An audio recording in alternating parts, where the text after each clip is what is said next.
Good morning. Monday, April 21st, day after Easter. And I shot a video yesterday about my soundboards, my thoughts on soundboards. And after watching it, I realized that there were a few things that were a little bit confusing, and I wanted to clarify them. And that's why I'm doing this video. So we'll call this My Thoughts on Soundboards, Part 2.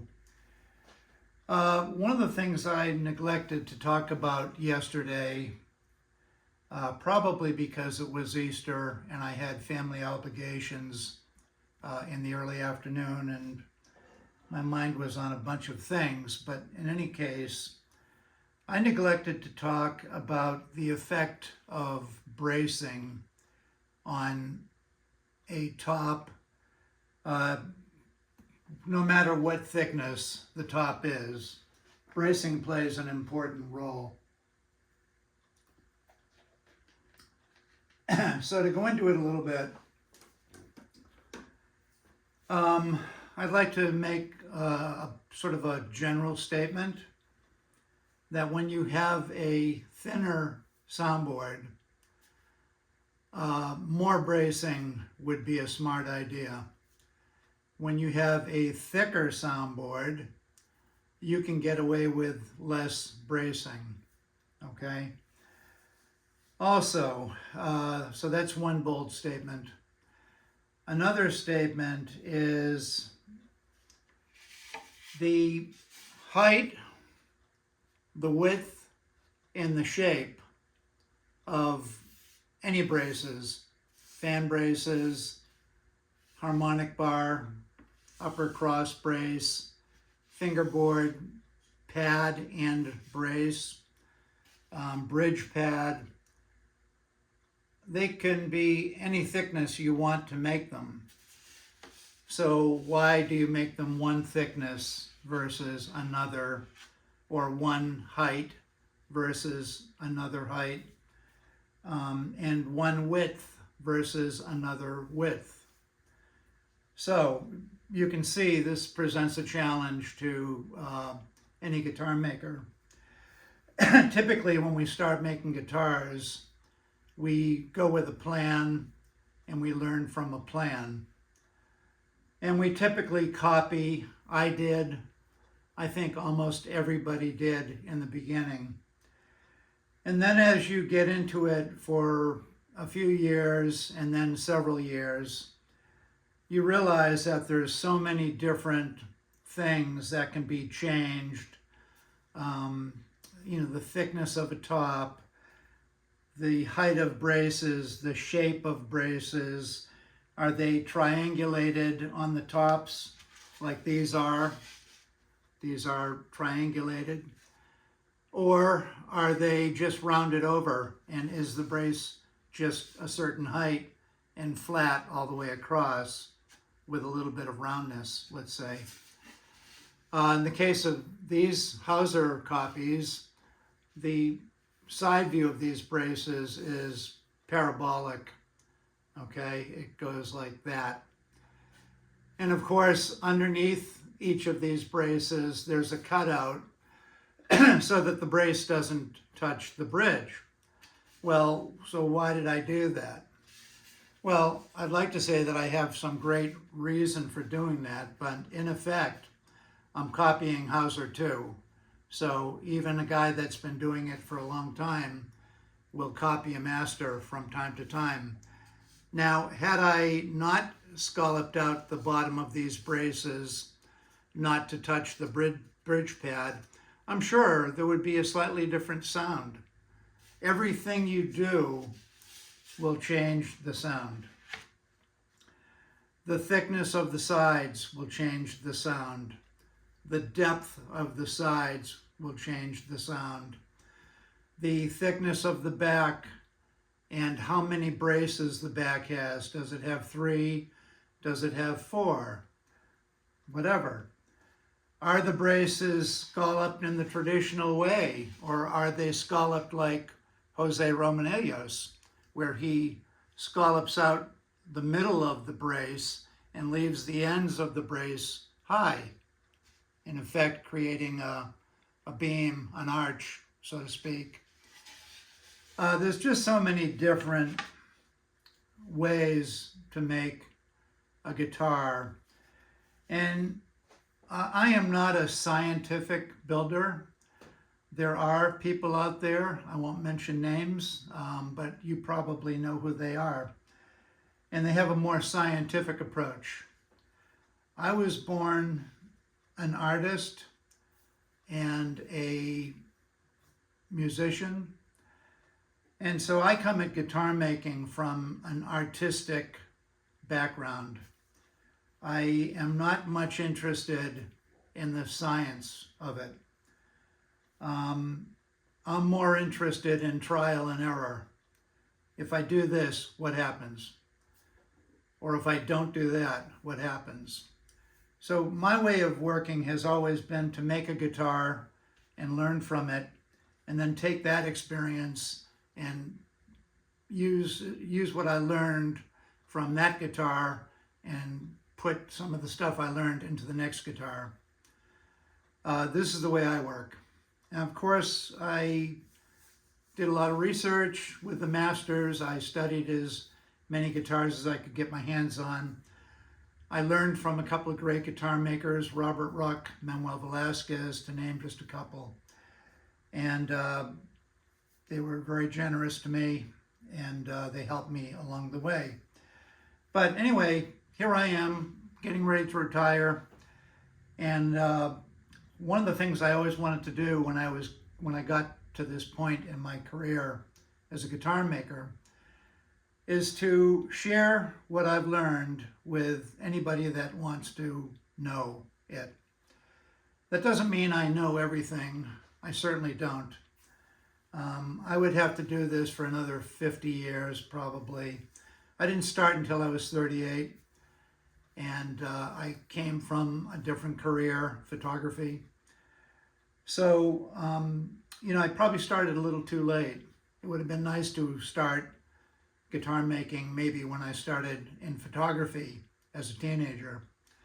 But I didn't really start serious guitar making until I was 37 or 38.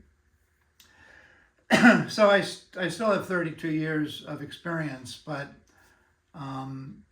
that's really not a ton. And I'm not a prolific maker. I don't make tons of guitars. I also have a life other than guitar making. And I've always had it that way. So I just wanted to do a couple of things real quickly. I won't take too long on this. I wanted to go over once again my graduations. I thought that was a little fuzzy. I really was kind of punting, if you will, vamping. I hadn't totally gathered all of my thoughts yesterday. Essentially, when I make a top, I start out with, like every guitar maker, I start out with two halves and I join them together. This is an Engelmann spruce top, which has been hanging up in my garage. That's why you have this white thing here, because that's where the clamp went. A couple of pieces of wood with a binder clamp hanging from a clothesline, which is right behind the camera. This is an Engelmann spruce top. It's been sanded after I joined it. And honestly, it's 3.4 millimeters at this point. So with my old style of guitar making, which was tops in the 2 to 2.5 range, I would have plenty of wood to work with here. But the way I'm making guitars now with thicker tops, 3.4 is, I wouldn't want to go any thinner. This is where I would start. But anyway, I joined the top. This has got some color to it because it's been hanging up for a few years, since 2010. And then I would make a rosette, which is right here. Hopefully you can see it. This is a custom-made Desmond rosette. And I would inlay it on the center line, and I draw out the plantilla. I would inlay it into the top, okay? So let's just make believe that I did all that. Now I've got this board with a rosette in it. Next thing I would do is I would measure 3/8 of an inch beyond the shape of the guitar. I do that with a little, this is one of those little wooden spoons you get when you buy a little cup of ice cream.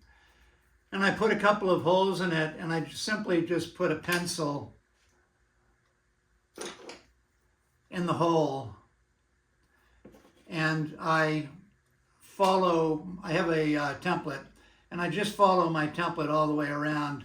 And that gives me my extra 3/8 of an inch all the way around, if that makes any sense. Then I cut it out on my bandsaw. Now I still do have my bandsaw. I didn't sell that when I sold all of my equipment a month ago. I have my bandsaw and I have my scroll saw still. So I can still make guitars.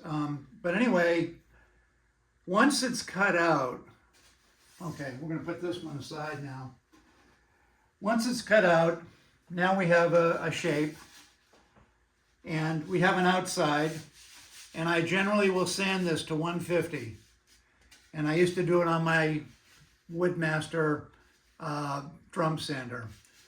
I would sand the top to 150, and I would keep the soundboard around, at this stage, maybe around 4 millimeters, okay? And I would just I would scrape the rosette first, then I would sand it. You can see this is a custom-made rosette. Hopefully you can see a little of that. But anyway, after I sanded the top to 150, then I'd flip over the top. Let's say it's 4 millimeters. Well, now I'll put it through my Woodmaster sander until it approximates where I want to start. Let's say 3.5, 3.6, just for the sake of argument. Let's say I'm making a thick top. All right, once I put it through and I get it all uniform at about 3.5 or 6, and based on the weight and so on, I will start my first graduation, okay? And that's done 2 to 3 inches in. I draw a line. If you look at some of my other videos, you'll see a little bit of that. And then I'll scrape and sand until I get a periphery of between 10 and 15% thinner all the way around, and a little bit up in the upper bout. I don't go all the way. It's mostly to release the bottom and let it work like a drum head a little bit. So at that point, I'll be maybe at, let's just say 3.5 thick. There's no braces yet, just 3.5 thick, and maybe 3 millimeters all the way around, something like that. So I've gone down, because 3.5 millimeters thick, 10% would be 0.35 of a millimeter. I'll bring it down 3 or 4 tenths of a millimeter on the edges. Okay, then I will sand the inside through the grits, starting with about 150, and I'll end up at 220.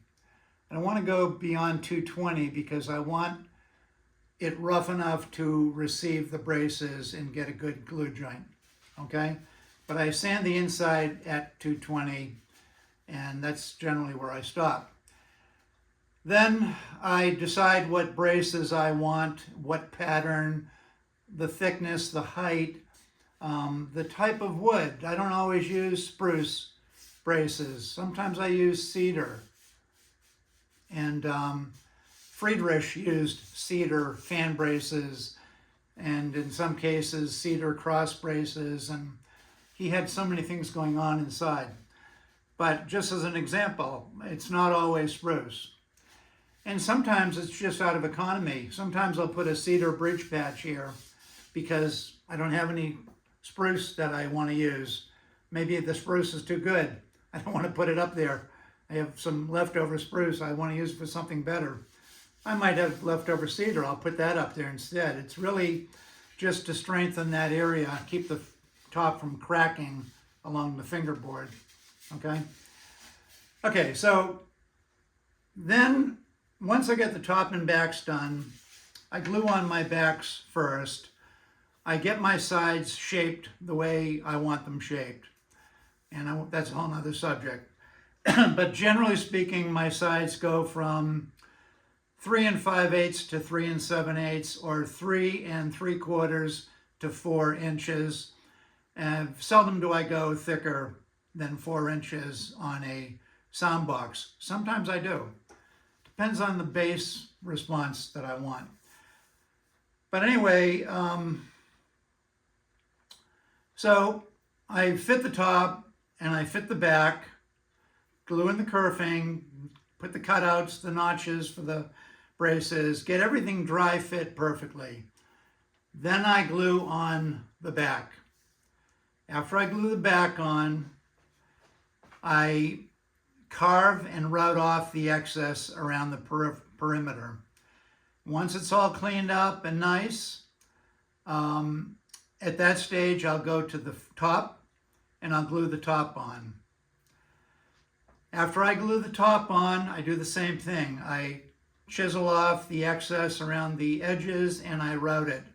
I flush route it so it's nice. And then I scrape it and get both perimeters nice and tight to the sides. So now I have a complete sound box, okay? Next step I do is I route for the back bindings and purflings, and I put those in. And sometimes I use mitered purflings, sometimes I use butted purflings, sometimes I use fancy purflings that I make up, herringbone or whatever. And anyway, I get the purflings in and the bindings, and I scrape them after they're glued in and get them all nice and round over the edge just a little bit. Now I go to the top. I flip the sound box over, put it back in the mold, and I make my second graduation. I want to make that clear because yesterday's video was a little bit dicey, to be honest. So the soundboard's glued on, it's all trimmed. Now I will flex it with my thumb, I'll tap it, I'll do all those things to get myself zeroed in. And I'm not looking for a lot of different special things. I'm just trying to get a feel for what it sounds like and how flexible it is. Because you can have a thick top and still have it flexible. The flexibility comes from how much you take away around the periphery.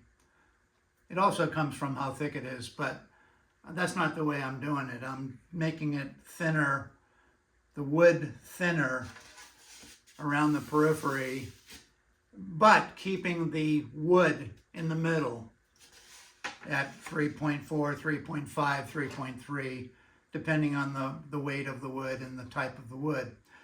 So I do my sanding on the top.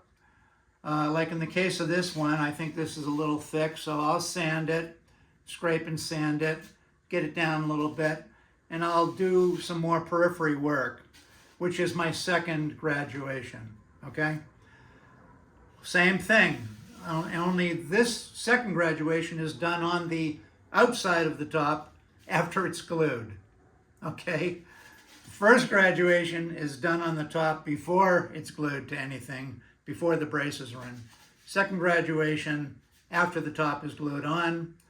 I do my graduation, I use my intuition, I push on it, I tap it, and when I feel I'm there, I stop. After that, before I put the bindings on, I tape off where the fingerboard goes, I tape off where the bridge goes. I've already final sanded to 320, and then I wipe on a very 2-pound cut solution of shellac, but I put it on very liberally, put a lot on. And the reason I'm putting that shellac on is to protect the soundboard while I route and tape the bindings, okay? Excuse me for 1 second. Okay, so when I tape the bindings, I do a combination of taping them to get the initial tack, and then I have this. This is rug binding material, and Manuel Velasquez taught me this, and this is what I use, and this is what he used. And it's kind of like a little fishing drop line, I think they call it. I made these little things to, just to store it. And I wrap the whole thing in a cocoon on the form that I use. So just to show you a little of that, it's nothing that important. You can use rope or whatever. So, but the reason for the shellac is to protect the top, especially the spruce. Because on cedar, when you pull off masking tape, typically you don't pull the grains out. It's just the nature of cedar. It's not quite as bad, although it's very soft. But with spruce, when you pull off the masking tape, you're pulling out grains of wood. It's literally gonna pull right out. So this is why I shellac it. Once the shellac is on, it's not French polishing. I just pat it on with some cheesecloth. I do a little ball of cheesecloth. I kind of fold up cheesecloth, make a little pad, and then I squirt a lot of shellac on it, 2-pound cut, and I put it on the top, let it dry, and I do 2 or 3 coats, just to give enough on there to protect the soundboard while I'm putting the tape on when binding. So we've got the second graduation, we've sanded to 320, the fingerboard's masked off, the bridge is masked off, and now we're going to be taping on, we're going to route for the bindings and purflings, glue them in. There's a lot of taping and a lot of the binding tape, the rug tape that I just showed you.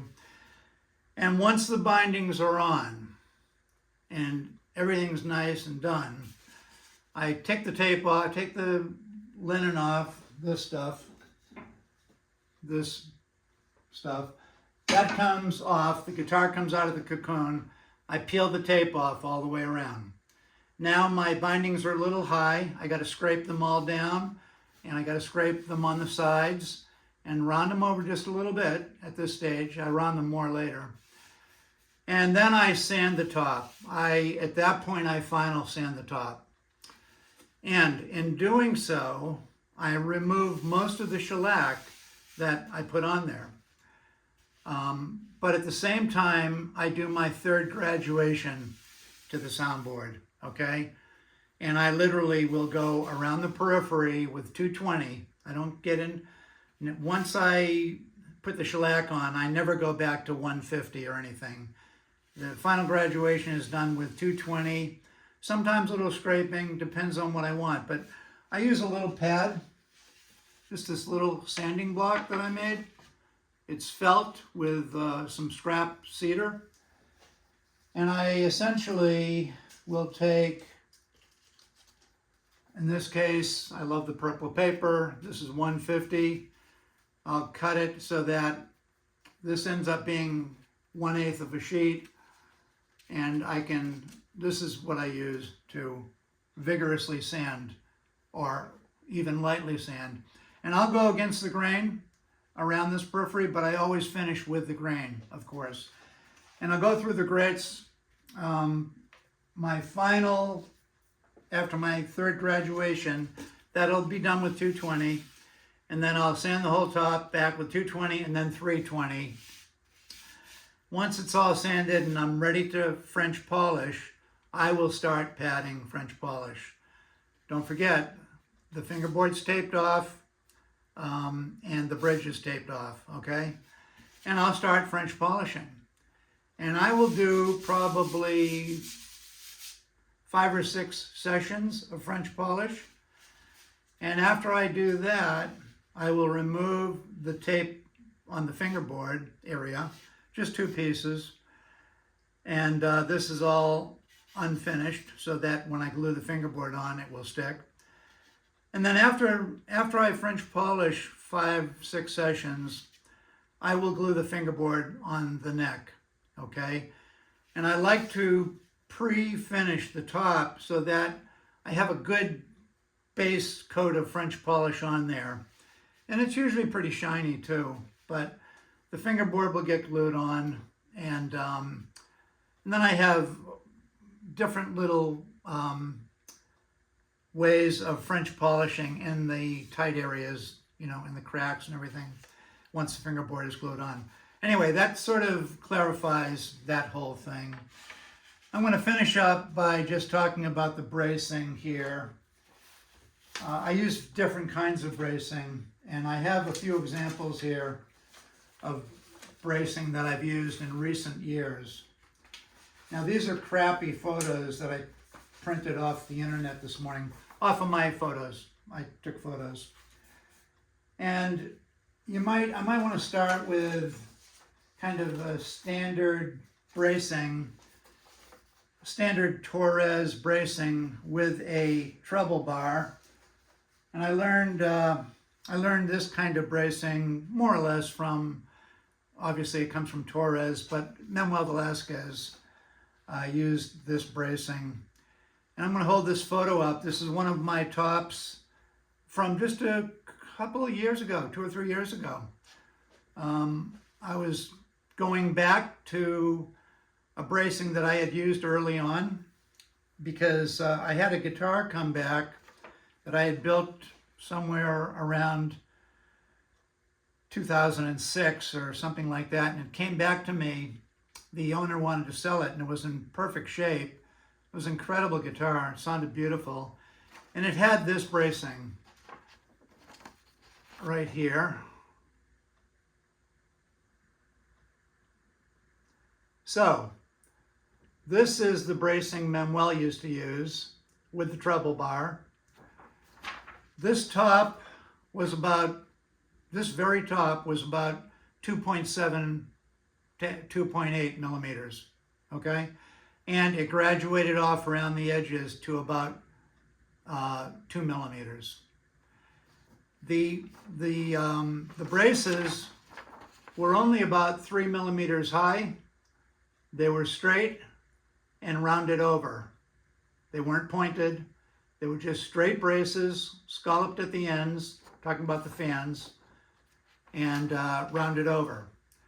The bridge pad was probably just around 1 millimeter thick, maybe a little less. Same with the bottom V brace, no higher than 3 millimeters.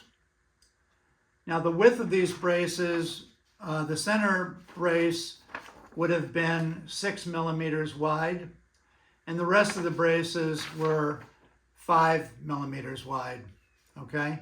So these were what I would call low flat braces. They're just rounded over slightly on the top. The treble bar was about 3/8 of an inch high with a rounded over. It was essentially straight and rounded over. It got a little bit lower. It was a little higher here, and it would get a little bit lower and then scalloped at the ends. Straight cross braces with no openings. Bridge pad, 2 side pads, no V braces here, nothing here like Torres would put in beside the sound hole, and a brace up here to support the upper part, especially keeping the fingerboard from cracking. So this is I actually used this system on my last 4 guitars, okay? And they were all about the same. One of the tops, this is Engelmann spruce. 2 of the tops were Engelmann spruce, 1 was cedar, and 1 was redwood. I used the same pattern on all 4 of them, okay? And the thickest part of any of these tops was between 2.7 and 2.8. Okay, so that's one way of doing it. It's a medium thick top, and because the top is a little thicker than 2.3, it's a little beefier, I don't need as much bracing. I can lower them a little bit and allow the soundboard to move a little bit more. The treble bar, it's a known fact that treble bars do improve the trebles. Robert Ruck used to think didn't matter if you put it on the treble side or the bass side, as long as you stiffened the top a little more cross grain. So anyway, whatever. I had a couple of photos of that. This is 2021. It's right on here under my signature. This one's a little harder to see. Didn't reproduce as well. Same design. Okay. Now this is my period of Daniel Friedrich bracing, and I have a very low light when I shot these. I put the light low to accentuate the braces, so they look much higher than they really are in this photo. But you can see this is Friedrich bracing, and it's on a very thin top. This is a probably 2.3 millimeter top, and around the periphery it will go to about 1.7 millimeters, 1.6, 1.7. Okay?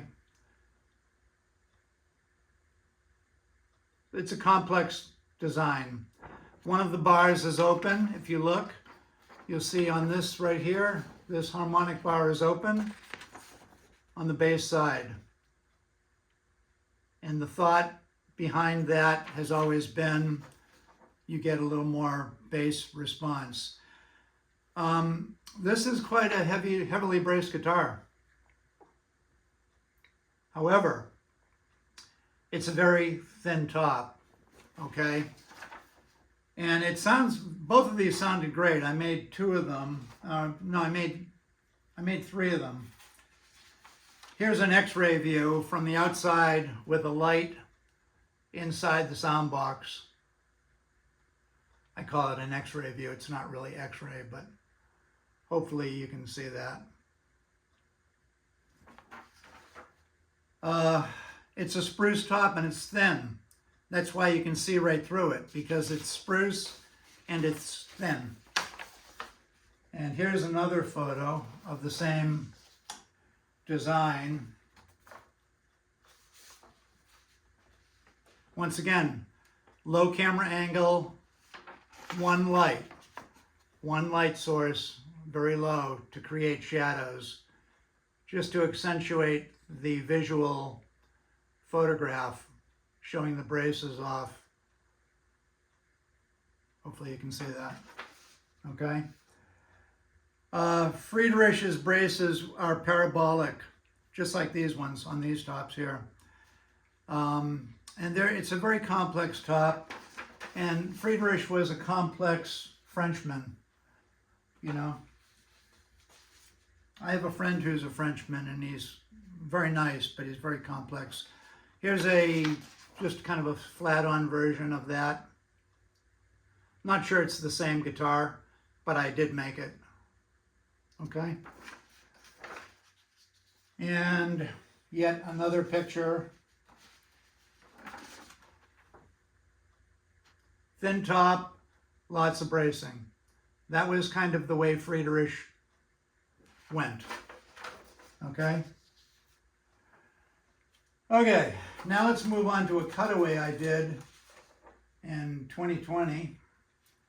I only have one picture of this, but this is a very different bracing. Hopefully I'm not too close.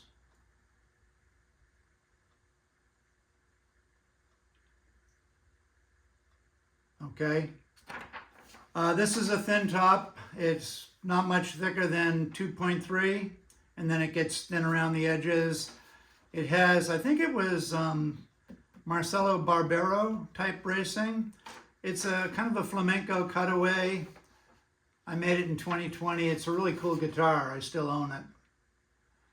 I made it for a friend of mine, but he was a teacher, a college professor, and also a gigging guitar player. He's very good. And he, when COVID-19 hit, he could no longer afford to buy the guitar that I was making for him. He's been playing a Desmond since 2003. So he's had one for a long time, and he plays on it every night that he performs. But this is a very different bracing. And guess what? It still works. It's a Sitka spruce top, by the way. And don't ever listen to anybody that tells you that Sitka isn't good for classicals, because it's quite good for classicals.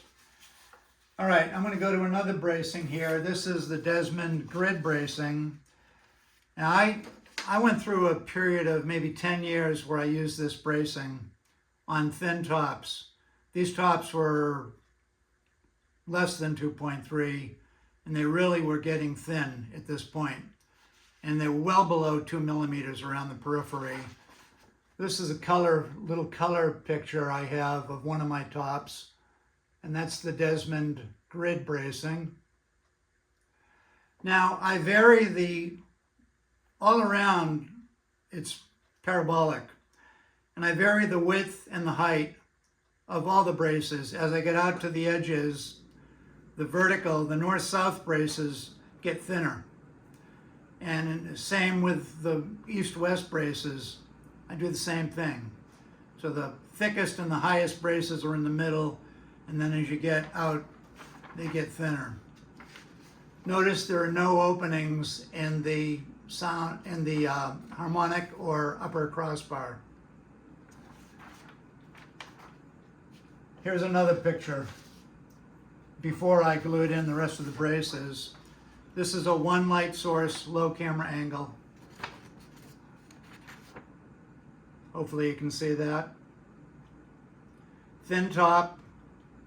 This looks like a cedar top, but I can't say for sure. I think it is. And I was continually tweaking this grid. The thicknesses of the north and south fan bars, and everything is a grid. Nothing flares out. Okay? Now, here's the same guitar, not necessarily that one, but here it is where I decided to open up the harmonic bars. If you look, you can see that those bars are open on both sides, not just on the bass side.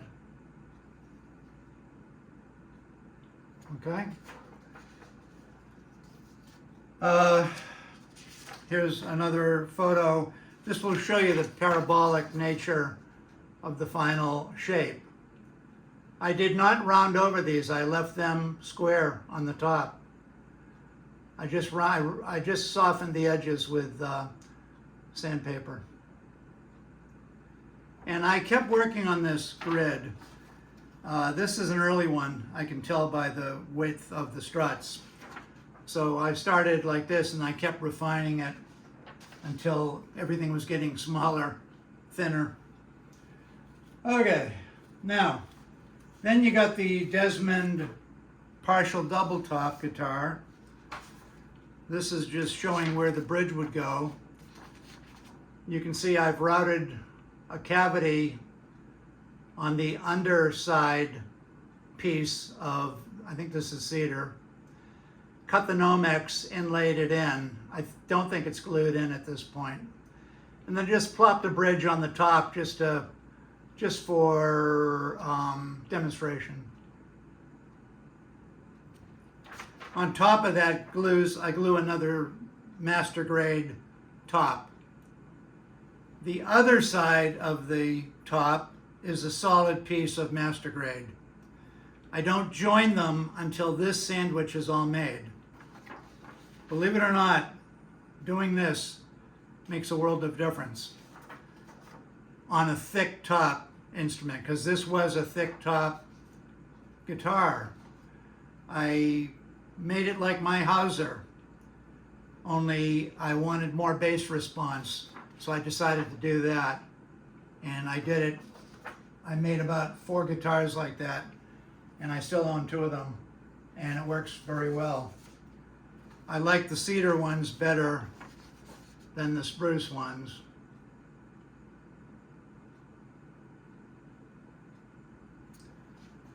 I think I got a couple more. Here's a good shot. It's not a great reproduction, but it's a good shot of a cedar top that I was making and a spruce top that I was making. And that rosette I had just finished. So being a marketing photographer, of course I threw it in there to show it off a little bit. These are thick tops. These are like, the final thickness of this top was around 3.3 to 3.5. They were Hauser style, only with a partial double top. And I found this on the internet this morning, and I almost laughed at it, but you really can't laugh at anything because this particular guitar maker had it in his mind to brace his top like that.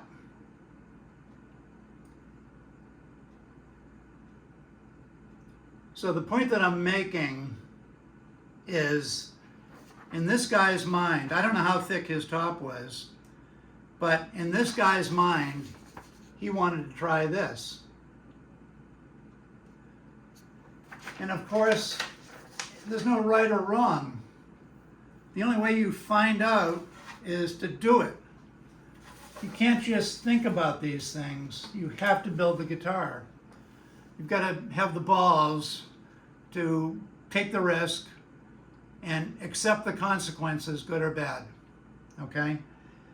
And a lot of people, when they will play guitars or even my guitars, they have no idea what's going on inside the guitar or what was in my head. And they were very quick to give their comments on, oh, I don't like this, or oh, wow, I love this. Whatever. Honestly, this is going to sound horrible, but I really don't care what they think. I like it when they like it, but if they don't like it, I don't care. I remember one of my guitars was resold to one of my dealers in New York. I won't mention her name, but she's been around for a long time, and she's a wonderful friend of mine. And it was about 2 years ago. She ended up with one of my Friedrich guitars, one of my Friedrich models. It had double sides. It was fairly heavy.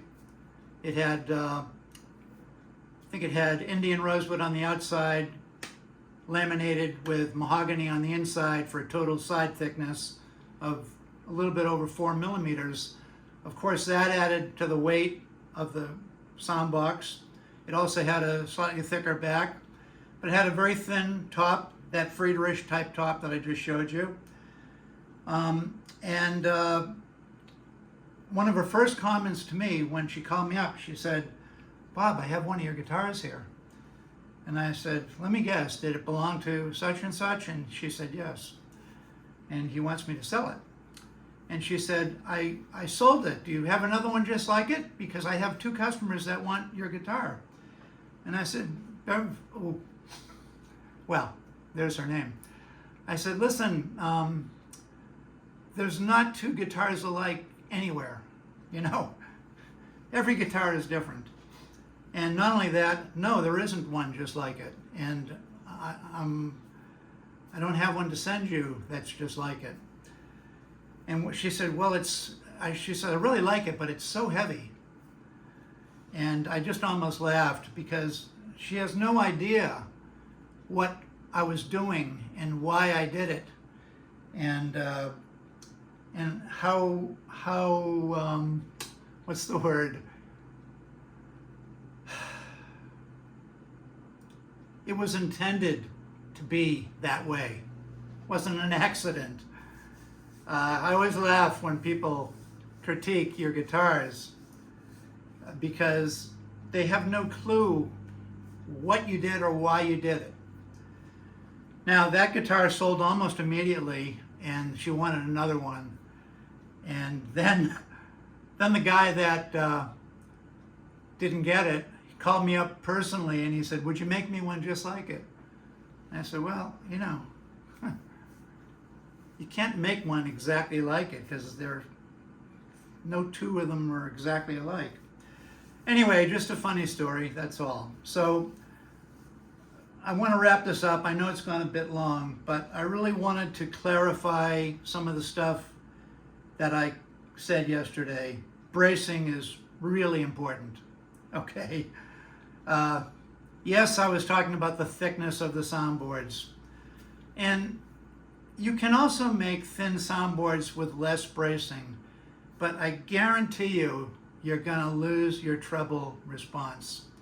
You're gonna have think of a Simplicio guitar. They're marvelous. They're very bassy, incredibly bassy. But the trebles they're okay, you know? If you make a thin top and a very lightly built guitar, you're going to get weak trebles. It's going to be bassy.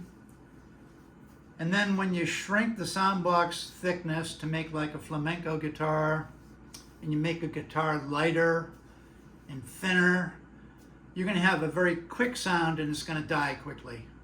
Okay, there's not going to be much sustain. And typically when you make those kind of guitars, you use a cedar neck. You wouldn't put a mahogany neck on there. So there's two things. You're balancing all these different things to try to make a good sounding guitar. And knowing that everything that you do is affecting the sound.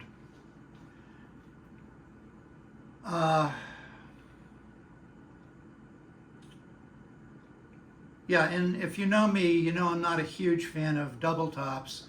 I had a double top guitar in here a couple years ago.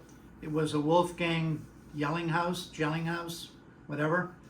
And God rest his soul, the guy who the guitar is named after passed away recently.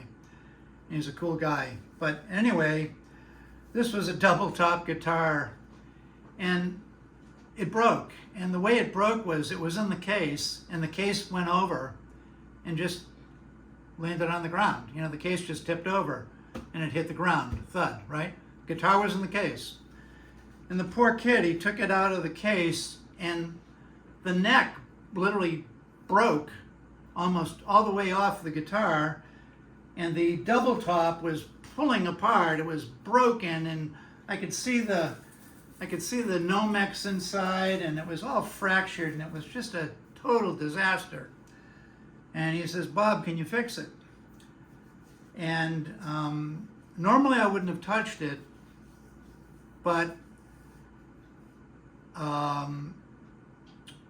the late Bruce Holtzman previously had owned this guitar and sold it to a student.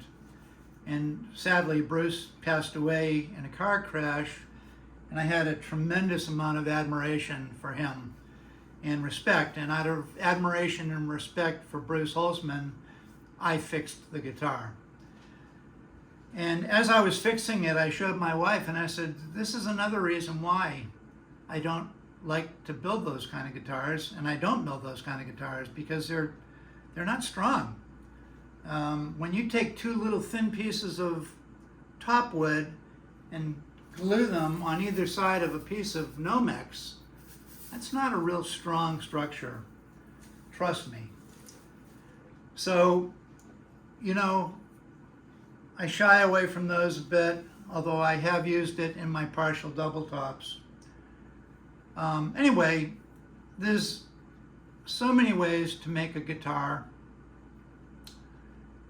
And as I said yesterday, they all end up sounding like a guitar. But on a guitar that's not a great guitar, once you get into guitar making and you're playing, you're a musician, and you listen, you're playing, and even my own guitars, you know, I'll be disappointed in this note or that note, yet there are other things that are going on that are wonderful, you know. So to get one that has sort of everything going for it is very, very difficult and very lucky. I'm not going to take this soundboard and tap it and tell you that this is going to be the greatest guitar I ever made. It's nonsense, okay? The only time you know what a guitar is going to sound like is when you're done with it and you put the strings on And then it's like, oh, I love it. Or, oh, hopefully it'll get better, you know, because sometimes that's what you hope for. But this is my approach. I don't use science. And I always thought that a thinner soundboard would yield a better sounding guitar. And I was wrong. And acoustics seems to go against your own logic sometimes. You know, it would make sense that if it was thinner and everything was lighter, that the guitar would be so much better. But it isn't always that way. I have a very, very heavy guitar in the other room made out of Mexican rosewood, Camatillo rosewood. It's a gorgeous guitar. And it's very heavy with a very thin top and the Desmond grid bracing. It's a marvelous guitar. So you can have a thin top, but you got to brace it. You got to control the overtones, and you don't want to lose the loudness of that first string. That's the balancing act. You want that first string to ring out.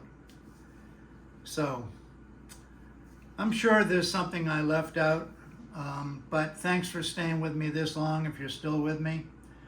Hopefully I clarified some of that ambiguous jabberwocky that I said yesterday. I was kind of losing my focus a little bit because I had other things in my mind. Easter, getting over to my daughter's house, and other things. So anyway, I wanted to clarify it today, and hopefully this little tutorial helped. And of course, there's other types of bracing. You know, there's the Smallman lattice bracing, there's cross bracing, there's all kinds of bracing, and it really does affect the sound. And if it didn't affect the sound, Martin wouldn't be doing variations of their famous cross bracing on their steel strings. You know, they scallop some of the bracing to make the new Martin D28. Then they have the HD Martin D28. I mean, obviously bracing makes a difference, and they're into making mass-produced guitars. So every time they make a change, it's, you know, they're going to keep making those, like flipping pancakes, you know, or making cookies. Here's your recipe. Okay, let's make the chocolate chip cookies, and they're all going to taste the same. They have to have that sameness to them in order to have a model number that represents what that sound is supposed to be. So, you know, I often felt that when you work on guitar tops, you have a recipe. And if you stick to that recipe, you're going to be able to continue to make soundboards and guitars, that will continue to have a similar sound. It might not be the best one, but they will all sound sort of the same, just like Desmonds all sound quite similar. Augie Low-Princey, the great guitar maker in Clearwater, Florida, very prolific, made thousands and thousands of guitars. And he used to tell me, he'd say, Bob, no matter what I do, they always come out sounding like my guitars. How is that? How could that be? Yet, what happens is when you do one thing, your intuition says, oh, I took too much off there. I better add a brace there. You know, you're always using your brain to, get back to where you think you should be. And in my case, I make legitimate efforts not to make, if I'm doing a different kind of soundboard, then I don't want to make this soundboard. And some of those pictures I just showed you, and they only go back 10 years. If you went back even further, you could see other things that I've done in the years past based on the fan brace. And so anyway, there you have it. I just wanted to clarify how important the bracing is. That's what this is all about. The graduations, and this is for making a Desmond guitar. Might not be for another guitar maker. I won't mention any names. There's so many great ones today. But Yeah, bracing is important. Back bracing is important as well. Sometimes I put sound ports in my sides. Matter of fact, both of these guitars are going to have sound ports because I like them, but I don't do them as much as I used to because sometimes people wanted them closed, and then I would have to put a magnetic cover or a sliding door, and you know, it gets to be kind of crazy after a while. But I like sound ports. Both of these guitars will have a sound port. It'll be an oval shaped sound port, a couple of inches from the keel on the bass side. It'll be oval shaped and it won't be any longer than 2.5 inches. And it'll just be an oval. And that means I have to reinforce the sides inside before I cut that hole. But anyway, every time you change one thing, you're constantly changing the acoustics, and when you're done and you get the whole thing finished, that's a whole nother story, but the finish really shapes the sound as well. Velasquez used to tell me that the finish was a big part of their sound, you know, the varnish. And the same with Stradivari and anybody. There's a big difference between French polish and, excuse me, I forgot to put my knee brace on. There's a big difference between French polish and lacquer, and not one is better than the other, really. They all have a certain thing. When I used to varnish guitars, they sounded marvelous and very different from a French polish sound. So, you know, you can see it's just a whole bag of ingredients, and you shake it all up, and hopefully when you're all done, you know, you come out with something good. Okay, peace to you all. Hopefully I didn't leave out anything. I thought of one thing. Another thing that plays an important role is how big is your sound hole. And mine on this guitar is 89 millimeters. And I used to build with slightly smaller sound holes. So that's another thing that'll change the sound of your guitar. Also, the height of the crossbars will change the sound. So many things to consider. And nothing is wrong and nothing is necessarily right. It's really just do what you want to do, use your intuition, experiment. I learned that from Robert Ruck, the late, great Robert Ruck. Experiment. One time he sent me some photos. He attached the neck to this end of the guitar. I mean, that's experimenting. That takes some guts. And he said, it worked in many ways. That was his quote. It worked in many ways. But he laughed, he chuckled, and he said, unfortunately, the owner doesn't have a case for it. So it remains on a guitar stand in the owner's studio. But, you know, take the chance. Try something. Keep records. Every time I do it, I have records of everything. Where did I put them? Somewhere here. But you've seen past videos. I keep records of, you know, every single soundboard I make, I keep records of, okay? And if you have an opportunity, hang on to the guitar for a while, like years. If you're not needing to sell them, hang on to them because you're going to continue to learn from them, and you can compare them to your newer guitars and, you know, see the differences. That's why I have 12 Desmonds back there. Financially, I didn't need to sell them, so I held on to them, and I enjoy them.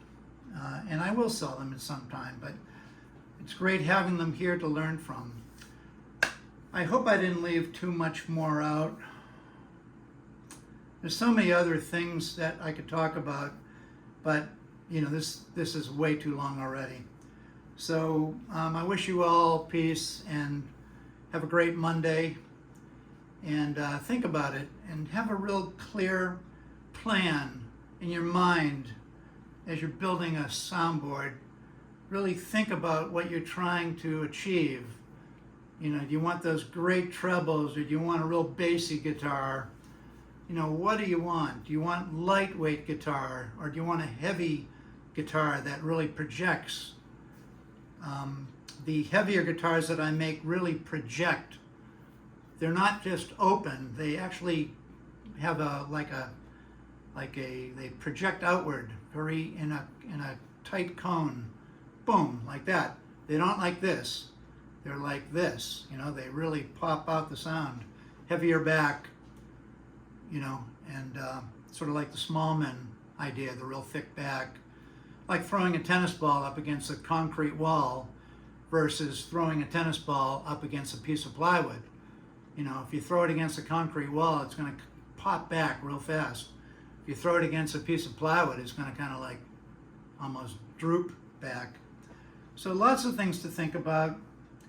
And I probably won't do any more on this subject. I don't think it's necessary. Just remember there are all kinds of different guitars. There's ones that are bassy and ones that are warm and trebly and ones that are clear and ones that are a little bit sharp, you know, have an edge to them. Ones that are cozy and ones that are not. They're like people, you know, and you have to kind of like handle them differently, you know. You don't, some people I could tell them where to go and they'd laugh at me because they know I'm a bit of a prankster. But if I said that to another person, they'd probably walk right away and never say another good word about me. You have to consider each individual guitar is a different thing. And also, the last thing I'd like to say is don't ever blame the guitar after you finish making it. The guitar's reputation shouldn't take a hit. The guitar didn't do anything wrong. It is what it is. You know, I was born without hair. I mean, you know, I lost my hair early. That wasn't my plan. I would like to have long hair. I'd look like a really cool guitar maker, you know, with long hair, and, you know, I could get really artsy looking. And so I have nothing to do with that. You know, I just popped out one day and I had this package and I've been living with it just like every one of us. It's the same with the guitar. When the guitar is done, some people say, oh, that's no good. And the poor guitar, you know, it's defenseless. I always feel so sad about that, really.